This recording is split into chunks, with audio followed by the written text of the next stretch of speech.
नमस्कार दोस्तों। TCS 10 kilometre का रेस 27 अप्रैल को होने वाली है और अब से कुल मिला के यही कोई 20-22 दिन है। इसमें आपका 3 हफ्ते का टाइम आता है। लास्ट का जो एक हफ्ता है वो आपका जनरली रिकवरी फेज रहता है, जिसको हम बोलते हैं टेपरिंग फेज। कुछ एथलीट्स एक नहीं 2 वीक का टेपरिंग करते हैं। तो इस हिसाब से हमारे पास ले दे के और 2 वीक का सेशन बचता है, जिसमें कि हम अपने जितने भी प्रिपरेशन करना है यही 2 वीक में हम कर सकते हैं। तक फॉलो कर रहे हैं तो आपको ये समझ में आया होगा कि टीसीएस के लिए हमने बहुत दिन से एंड्योरेंस के ऊपर काम कर रहे थे, डिस्टेंस के ऊपर काम कर रहे थे। 1 या 2 फास्ट रन हम कर रहे थे वीक में। बट अभी ये जो टाइम है 1-2 वीक का है, अभी आपको ये शार्पनिंग करना पड़ेगा अपना जो रन को। शार्पनिंग करने का मतलब यह है कि अभी आपको थोड़ा सा स्पीड पे काम करना पड़ेगा। तो आज के इस वीडियो में मैं आपको अच्छे से समझाऊंगा कि आप किस तरीके से स्पीड वर्क करें, किन किन चीज़ों का ध्यान रखें, कैसा आप अपना टाइमिंग इम्प्रूवमेंट कर सकते हैं। ये आज मैं आपको स्पेसिफिकली 10 किलोमीटर का रेस के लिए बताऊंगा। 11 से लेके 13 अप्रैल के बीच में जो खेलो इंडिया मास्टर्स एथलेटिक्स गेम्स भी है, और इसमें 5000 metre, 1600 metre, 800 metre, 400 metre, 100 metre, 200 metre के भी रेसेस हैं। तो इस वीडियो से मैं आपको ये बताने का कोशिश करूंगा कि ये जो फास्ट रन है, न केवल आपको 10,000 मीटर, बट आपका जो 5,000 मीटर या शॉर्टर रिपीट्स हैं उसमें भी ये काम आएगा। तो सबसे पहला है कि हम ये फास्ट रन क्यों ज़रूरी है, क्योंकि थियोरेटिकली तो लिखा हुआ है कि आप 80% ईजी रन करें और 20% फास्ट रन करें। तो फास्ट रन ज़रूरत क्या है? तो देखिए दोस्तों, अगर आप हमेशा स्लो रन करेंगे तो कभी भी आपको फास्ट रन करने में मुश्किल होगा। आपको जो मैराथन जो दौड़ना है वो तो स्लो रनिंग में करना नहीं है, वो आपको फास्ट रन करना है। तो जो भी आपका टारगेट टाइम है 10 किलोमीटर का, आपको उस पेस के में थोड़ा सा तो वर्कआउट करना ही पड़ेगा। आप हफ्ते में एक दिन फास्ट रन रखें अगर आप बिगिनर लेवल्स के हैं। अगर आप एक एक्सपीरियंस रनर हैं तो आप हफ्ते में 2 दिन या 3 दिन का भी फास्ट रन रख सकते हैं। तो ये जो इंटरवल रन होता है, ये है कि आप इसमें कुछ टाइम फास्ट रन करेंगे और कुछ टाइम आप स्लो रन करेंगे। जो स्लो रनिंग होता है, या तो आप रन कर सकते हैं, या तो जॉग कर सकते हैं, या तो कंप्लीटली आप वॉक कर सकते हैं, या रुक भी सकते हैं। इसका मेन रीज़न ये है कि आप अपना हार्ट रेट को नॉर्मल करते हैं, आप अपना ब्रीदिंग को नॉर्मल करते हैं, आपका जो बढ़ा हुआ जो हार्ट रेट है उसको आप नॉर्मल करते हैं। तो इसलिए हम कुछ रिपीट्स करते हैं जिसमें कि आपका फास्ट रन रहता है और स्लो रन्स रहते हैं। एग्जाम्पल के तौर पर, जैसे आप 400 मीटर के रिपीट्स करते हैं और उसके बाद आप 50 मीटर का वॉक करते हैं। ये जो है रिपीट्स, इसको आप कम से कम 8 से 10 बार करते हैं। सो 8 से 10 बार करने से ये होता है कि आपका जो हार्ट रेट का बहुत अच्छे से एक्सरसाइज होता है, आपका लंग कैपेसिटी बढ़ता है, आपका जो VO2 मैक्स वो इम्प्रूव होता है, आपका जो लैक्टिक एसिड जो फॉर्मेट होता है बॉडी में वो भी आपका कंट्रोल रहता है। तो ये सबको कैसे मैनेज करते हैं, ये आप अगर आप शॉर्ट रिपीट्स में फास्ट रन करते हैं तभी आप इसको मैनेज कर सकते हैं।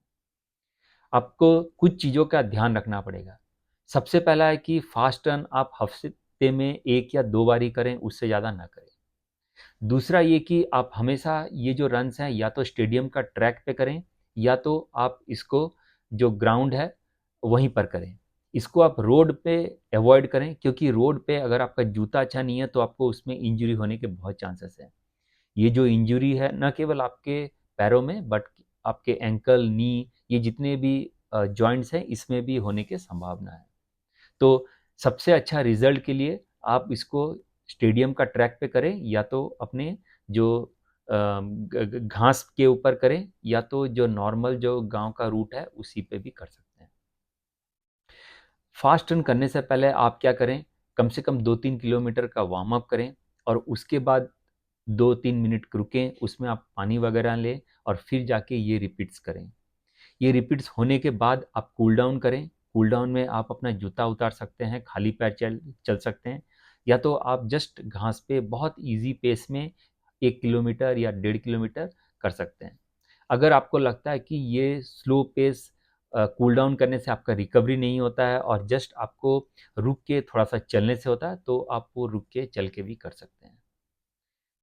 रनिंग जब आप करेंगे फास्ट रन, तो इसके बीच में आप कोशिश करें कि कम से कम आप इलेक्ट्रोलाइट लें, कम से कम पानी का सेवन करें। क्योंकि अगर आप पानी ज़्यादा पिएंगे तो आपका पेट भरेगा और उससे आपका रनिंग सही नहीं रहेगा। आप हो सके तो छोटा सा एक केला यूज़ कर सकते हैं, इलेक्ट्रोलाइट यूज़ कर सकते हैं, लेकिन ये बहुत कम मात्रा में करें। आपको जस्ट ये देखना है कि आपका पेट ना भरे, लेकिन आपका जो एनर्जी है वो बिल्कुल रिप्लेनिश हो, वो बिल्कुल बराबर से आपको मिले और आप ये फास्ट रन कर सकते हैं। मैं आपको कुछ एग्जांपल देता हूँ इंटरवल रन्स के। आप 400 मीटर के 10 रिपीट्स कर सकते हैं। आप 200 मीटर के 20 रिपीट्स कर सकते हैं।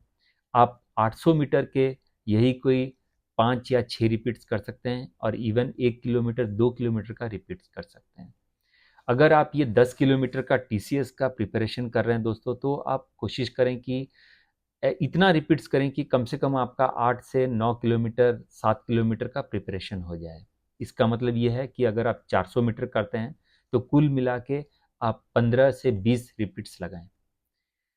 मैं एक चीज़ आपको और बताना चाहूँगा कि ये जो रिपीट्स आप करेंगे, ज़रूरी नहीं है कि यही पेस आप अपना जो मैराथन के रेस डे में भी आप होल्ड कर सकते हैं। क्योंकि जो इंटरवल्स रन्स होते हैं ये बहुत ही फास्ट रन्स होते हैं। ये आपका जो 5K पेस है उससे भी फास्ट होता है, तो इसको आपको होल्ड करना थोड़ा-सा मुश्किल होगा। लेकिन अगर आप कुछ महीने कर पाएँगे, तभी आपको ये होल्ड करने में आसानी होगी। सवाल ये कि अगर हम इसको होल्ड नहीं कर पाएँगे मैराथन के दिन, इवेंट के दिन, तो हम इसको करते क्यों हैं? इसको करने का मेन रीज़न ये है कि दोस्तों आप अपना स्पीड डेवलप करते हैं, आप अपने पैरों के अंदर एनर्जी लाते हैं। आपको ये फास्ट रन जब करते हैं तो आपका हार्ट रेट बहुत हाई आता है। तो आपको ये एक समझ में आता है कि जो हाई हार्ट रेट में आप दौड़ पाते हैं, नहीं दौड़ पाते हैं, उसमें आपको कोई दिक्कत आती है। ये सब कुछ आपको तभी समझ में आएगा जब आप ये शॉर्ट इंटरवल्स में इंटरवल रन करेंगे। तो अगर आप 500 मीटर का तैयारी कर रहे हैं या 400 मीटर का तैयारी कर रहे हैं या 1500 मीटर का तैयारी कर रहे हैं या 10,000 मीटर का रिपीट्स कर रहे हैं, तो आप कोशिश करें हफ्ते में 1 या 2 दिन ये इंटरवल्स रन करें। मैं आपको ये भी बता दूं दोस्तों कि इंटरवल्स रन में सबसे ज़्यादा इंजरी होने के चांसेस हैं, क्योंकि इसमें आपका जो लेग का मूवमेंट बहुत अच्छा होना चाहिए, आपका केडेंस बहुत होना चाहिए, अच्छा होना चाहिए, आपकी जो स्ट्राइड लेंथ है वो काफ़ी एफिशिएंट होना चाहिए। ज़रूरी नहीं है कि अगर हर कोई फास्ट रन करें तो आप भी उसी पेस में करें। आपका जो क्षमता है, आपका जो 5 किलोमीटर, 10 किलोमीटर का जो पेस है, उससे थोड़ा-सा फास्ट आप रन करें और ये आपको देखेंगे कि ये आपको बहुत मदद करेगा। आप एक जूता बहुत अच्छा पहनें जब आप इंटरवल रन कर रहे हों, क्योंकि अगर आप पुराने जूते यूज़ करेंगे, रोड पे दौड़ेंगे, वार्म अप नहीं करेंगे, कूल डाउन नहीं करेंगे, तो आपको बहुत चांसेस है इंजरी होने के। तो ये सारी चीज़ों का आपको ध्यान रखना है दोस्तों, और आपको इंटरवल्स रन करने हैं। मैं बहुत सालों से इंटरवल रन करता हूँ। अभी मैं बैंगलोर आया हूँ, आप देख सकते हैं ये जो स्टेडियम का ट्रैक पे कितने अच्छे-अच्छे धावक ये फास्ट रन्स कर रहे हैं। अभी हर कोई अभी लगा पड़ा है 10 किलोमीटर का प्रिपरेशन करने में। तो मेरा ये जो वीडियो बनाने का ये मकसद है कि आपको ये बताऊं कि आपको फास्ट रन करना अब से चालू कर देना चाहिए। आपने जितना भी एंड्योरेंस के ऊपर काम किया बहुत अच्छा है। मैं आपको ये भी बता दूं कि अगर आप एक बिगिनर लेवल हैं और अभी आप जस्ट स्टार्ट कर रहे हैं रनिंग का, तो फास्ट रन थोड़ा सा अवॉइड करें।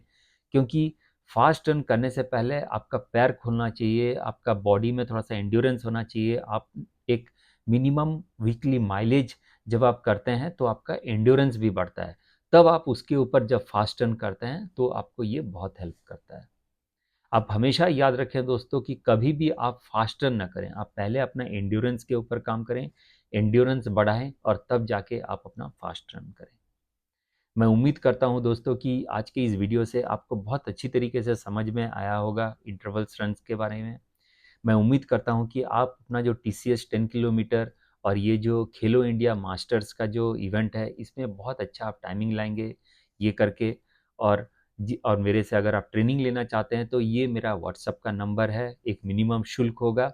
मैं आपको बहुत अच्छी तरीके से गाइड करूंगा ये फास्ट रन करने में और आपका टाइमिंग इम्प्रूव करने में।